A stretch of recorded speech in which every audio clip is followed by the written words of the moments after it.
Bahkan di sini ada contohnya disampaikan oleh Syekh Ramadan Al-Buti, tetapi tidak perlu kita sampaikan juga karena intisarinya tetap sama. Mereka itu adalah orang-orang yang dari kelam langsung menjadi istiqomah, diawali dengan merasa dirinya paling hina, merasa dirinya tidak lebih baik daripada makhluk Allah Subhanahu wa taala yang ada di alam dunia ini. Sampai punya perasaan sehina itu. Kalau kita punya perasaan itu, mudah-mudahan kita menjadi orang-orang yang terpilih, orang-orang yang didekatkan dengan Allah Subhanahu wa taala, orang-orang yang bisa mendapatkan karunia terbaik, yaitu bermakrifat kepada Allah Subhanahu wa taala. Amin ya Allah ya rabbal alamin. Tentu kan kita mau masuk surga ya. Bapak mau masuk surga kan Pak ya? Kalau ulama tasawuf itu pernah tahu gini Pak, anna fid dunya la jannatan, di dunia juga udah ada surga. Tapi tentu surga dunia itu kan tafsirannya beda-beda. Ada yang tafsir dunia itu nafsirkannya kawin, aya nu nafsirkeun teh tuang, aya nu nafsirkeun teh sare, aya nu nafsirkeun banyak lah. Tapi kalau ulama tasawuf enggak, mereka pernah tahu gini, inna fid dunya la jannatan, di dunia ini udah ada surga. Kalau kamu lau dakhaltumuha, kalau kamu masuk ke surga itu, lam tastaq ila jannatil akhirati abadan. Kayak-kayaknya kamu nggak akan ada punya keinginan untuk mendapatkan surga akhirat lagi.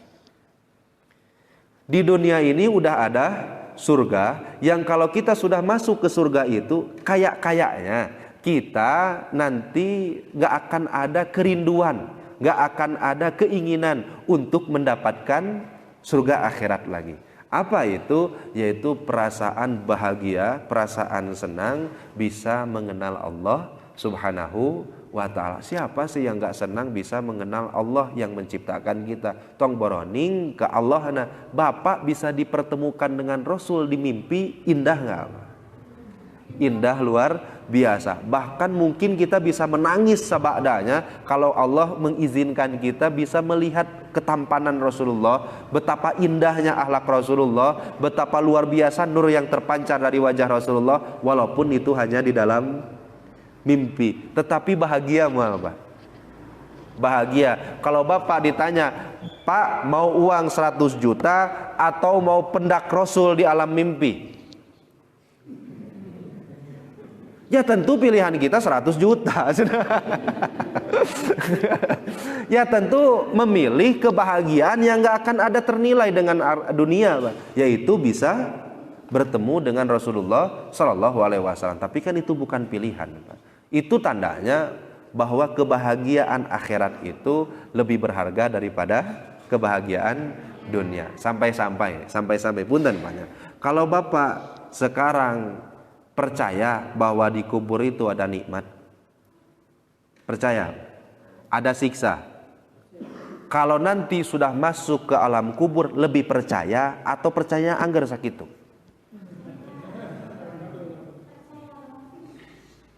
Kalau sekarang kita percaya nggak bahwa di surga itu nikmat?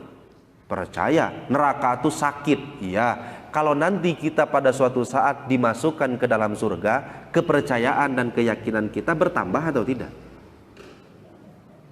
Bertambah ya. Nah, ini Bapak kita dengarkan apa yang pernah didawuhkan oleh Sayyidina Ali. Kata Sayyidina Ali, lau kusifal goto, kalaulah hijab ini dibuka dariku, sehingga yang tadinya saya nggak bisa lihat pahala kelihatan, yang tadinya saya nggak bisa lihat siksa kubur dan nikmat kubur jadi kelihatan. Kemudian yang tadinya saya nggak bisa melihat surga, surganya langsung kelihatan di dunia kene. Maka kata Sayyidina Ali, mazdadtu yakinan, keyakinan saya sudah tidak akan pernah bertambah lagi.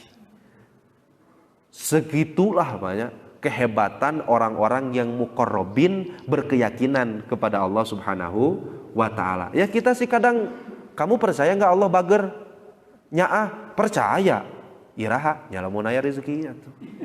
Nyalamun aya musibah mah nya kelaanan. Kan kadang-kadang kan kita gitu banyak. Tapi Sayyidina Ali enggak.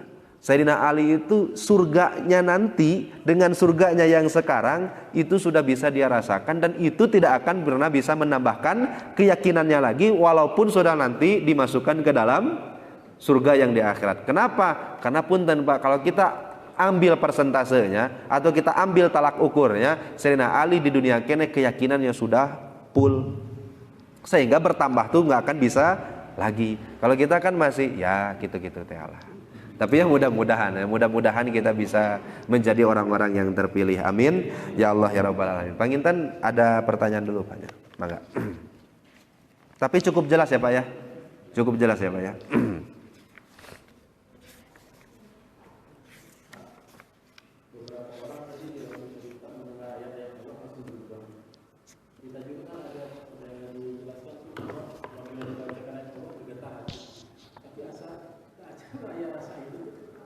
Nah, allazina iza zukirallahu wajilat qulubuhum wa iza tuliyat ayatuhu zadathum imanan.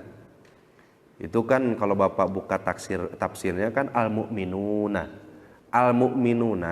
al-muttaquna, al-muslimuna ialah allazina iza zukirallahu wajilat qulubuhum. Saya itu level keimanannya sempurna belum ya? Ya itu bisa dicek.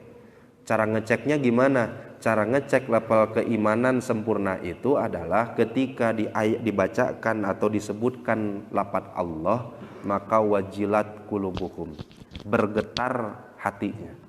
Kenapa bergetar hati? Karena memang ketika dibacakan ayat itu maka visualisasi ataupun dan banyak seluruh sifat-sifat Allah itu yang selalu dia pelajari, yang selalu dia amalkan, yang selalu dia ingat di dalam hati itu langsung tergambar, sehingga wajilat qulubuhum.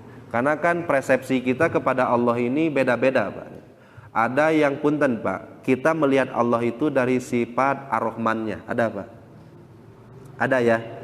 Ada yang punten ketika kita lihat Allah itu dari sisi innallaha la yukhliful mi'adnya, ada.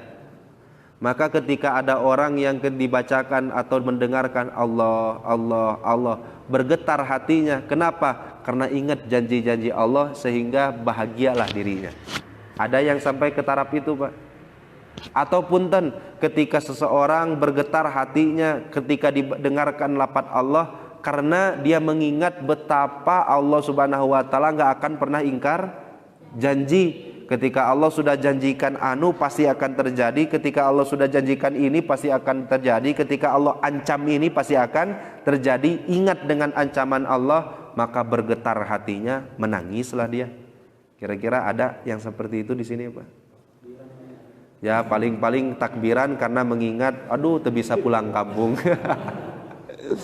Tetapi punten banyak, apakah kita ini berarti jadi orang yang kafir atau lah kok bisa? Karena kan itu tafsirannya orang mukmin sejati itu adalah orang yang ketika dibacakan lafaz Allah atau ketika disebutkan lafaz Allah bergetar hatinya.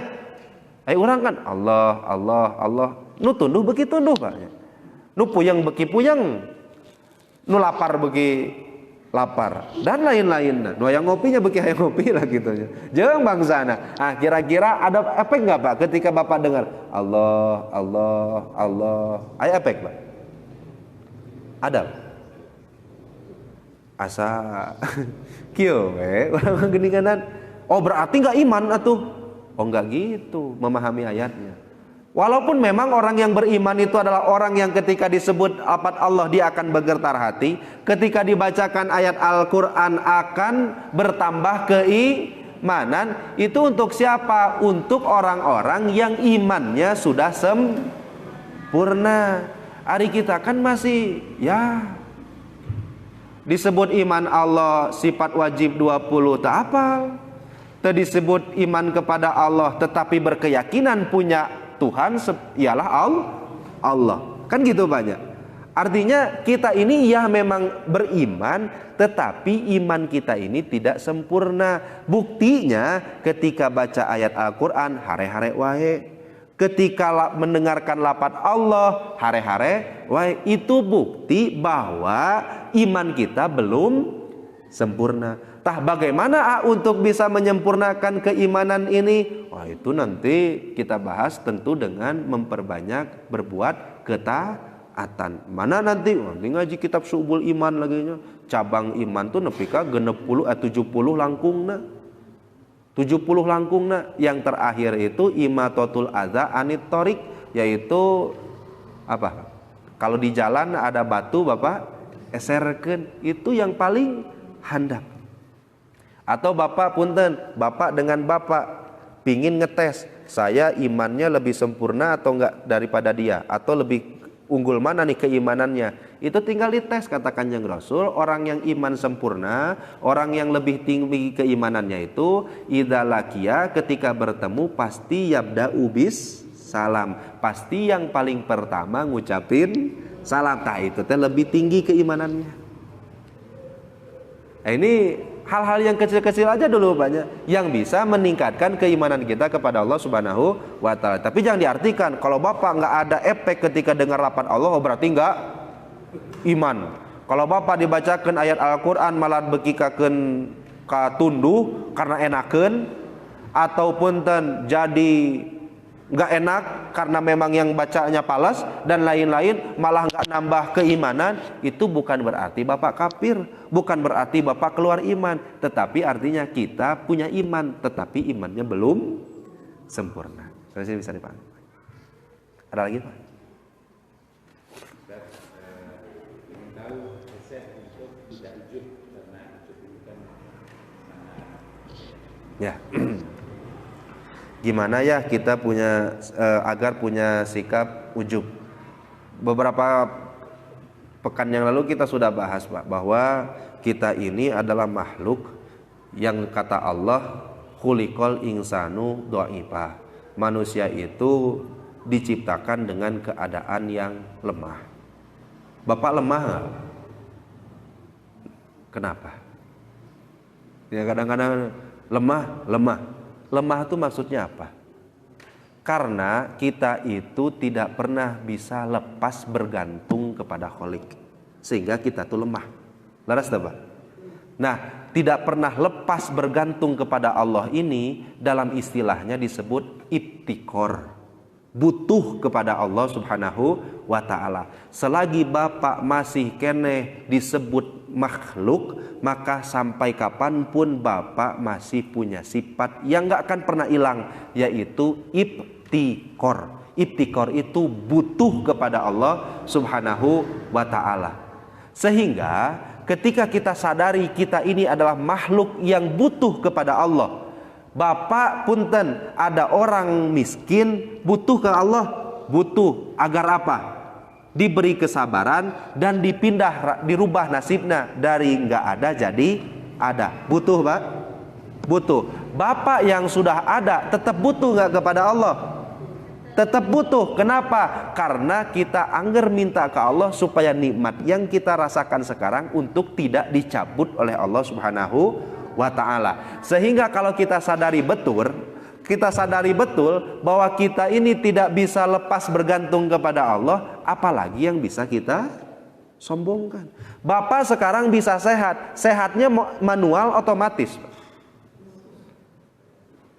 Sehat yang kita miliki sekarang ini manual atau otomatis?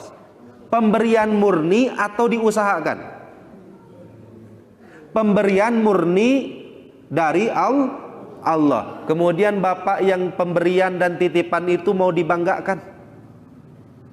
Bapak bisa secerdas ini sekarang, bisa hafal anu, bisa tahu anu, bisa ini, bisa itu, bisa paham ini. Itu usaha Bapak atau titipan Allah? Kemudian barang titipanku Bapak rek diagul-agul. Punten tukang parkir dititipkan aya mobil Avanza tinggali.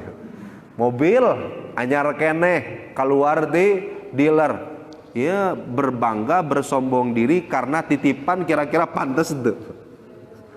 Nggak pantas ya.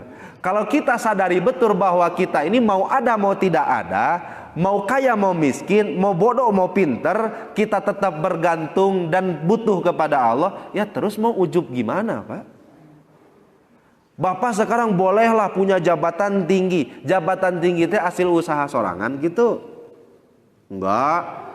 Kan saya usaha, ikut tes, ikut yang lain-lain. Saya tanya, yang ikut tes Bapak hungkul ente? Banyak kan? Banyak kan? Kalau yang ikut tes mesti seperti Bapak jadi jabatannya tinggi, mestinya semuanya harus tinggi.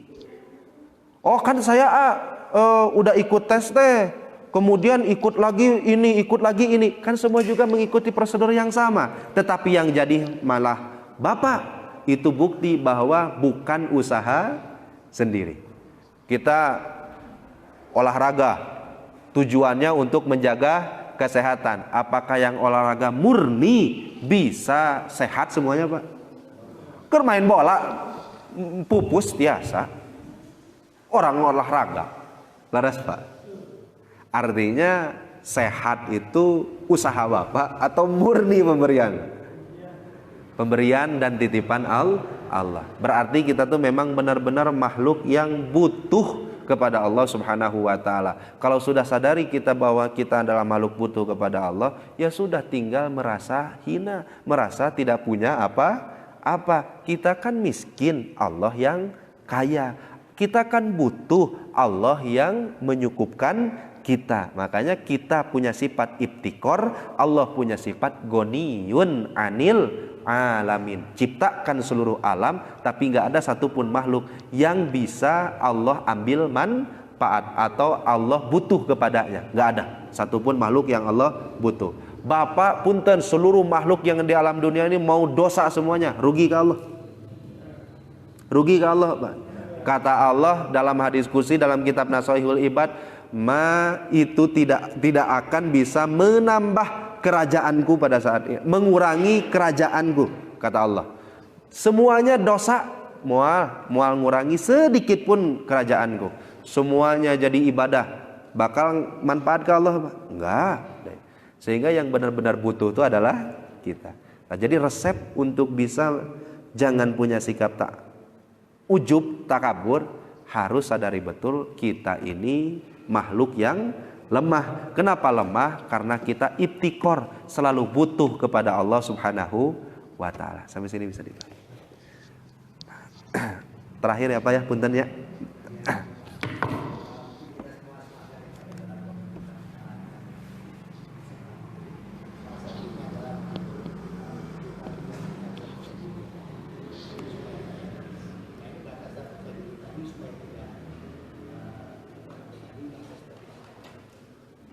Pak kirang kadang banyak.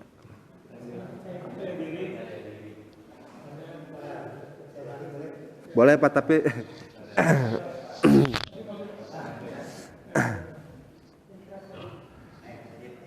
ampun dan banyak. Kita tentu sepakat semua ya Pak ya, bahwa dalam bentuk kata yang baik itu salah satunya yang bisa percaya diri. Setuju ya Pak ya? Ya. Nah ini batas percaya diri tadi itu pembentukan kata tadi, sejauh mana batas tadi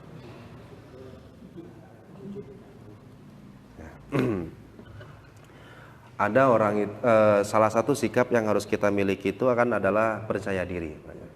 Tapi ketahuilah bahwa percaya diri ini, atau bisa dikatakan kita ini bisa jadi yakin lah, sampai kepada tahap yakin, itu sababiahnya melihat rahmat Allah Subhanahu wa taala. Jadi gini Pak, ada orang itu, saya berikan ilustrasinya.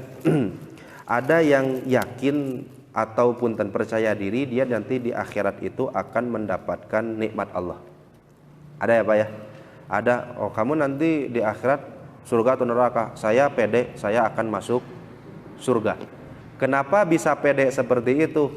Karena dia melirik atau melihat sikap Allah atau sifat Allah yang salah satunya adalah sifat jamal. Sifat jamal ini itu adalah sifat-sifat kemaha indahan Allah, kemaha murahan Allah, kemaha baikan Allah. Sehingga ketika kita melihat dan melirik sifat jamalnya Allah, maka timbullah rasa percaya diri, atau lebih tepatnya di dalam bahasa ilmu ketasawufan itu dengan sifat roja, yaitu penuh harap kepada Allah Subhanahu wa taala. Tetapi pede ini jangan terlalu pede, sehingga batas pede itu sampai mana? Sampai si pede ini jangan membuat kita hare-hare. Apa tuh hare-hare? Jadi talangke hare-hare dalam melaksanakan kewajiban kita karena sudah kepedean. Ya Pak ya. Contohnya gini, ketika dalam hadis qudsi diceritakan ada umat Muhammad datang kepadaku, kata Allah, maka sabakot rahmati godobi. Ketika nanti umat yang bermaksiat datang, maka saya marah. Ketika umatnya yang datang ternyata umat Muhammad, maka yang tadinya marah, maka langsung datanglah kepada diriku sifat rahmatku. Karena sababiahnya lihat umat Kanjeng Nabi Muhammad. Mendengar keterangan ini tentu kan timbul kepercayaan diri bagi kita, Pak. Tong boroning kita yang tong boroning kita yang sering beramal soleh, orang yang sering bermaksiat pun tentu dengar keterangan itu jadi senang luar biasa. Bahkan bisa percaya diri akan masuk surga. Sampai mana batas bisa percaya dirinya? Yaitu sampai jangan dia itu kalau dia ahli maksiat menunda-nunda taubatnya. Kalau dia itu orang yang sering beribadah sehingga dia jadi talangke, naon talangke tidak punya. Ceroboh, malas-malasan dalam melaksanakan ibadahnya. Sehingga batasan itu sampai situ. Perlu percaya diri? Perlu. Tetapi juga kerojaan kita, kepercayaan diri kita harus diimbangi dengan lirikan kita kepada sifat koharnya Allah, sifat jalalnya Allah, sifat keagungannya Allah. Mana? Yaitu Allah ketika mau memasukkan seseorang ke dalam neraka kan tentu menggunakan sifat adil ya Pak ya. Kan kita keyakinan gitu. Kita masuk surga sebab karunia Allah, kita masuk neraka karena sifat adilnya Allah. Ditimbang tah amal-amalan kita. Ketika punten Pak, kita ditimbang yang baik sama yang buruknya, kira-kira yang bakal unggul yang mana nih Pak? Atau punten, kita pernah dengar cerita nggak Pak? Ketika ada orang di zaman Bani Israel perempuan, dia ahli ibadah, tetapi pada akhirnya masuk neraka. Sababiahnya apa Pak?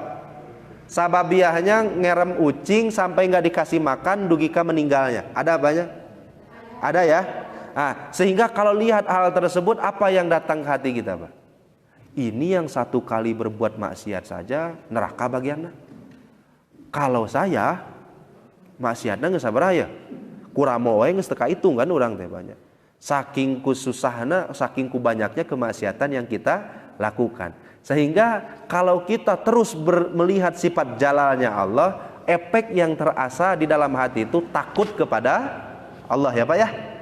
Sehingga Bapak boleh nggak percaya diri? Boleh, rojak namanya.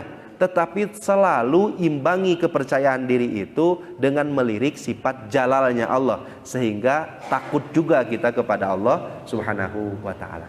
Gitu Pak. Biasa dipahami Pak?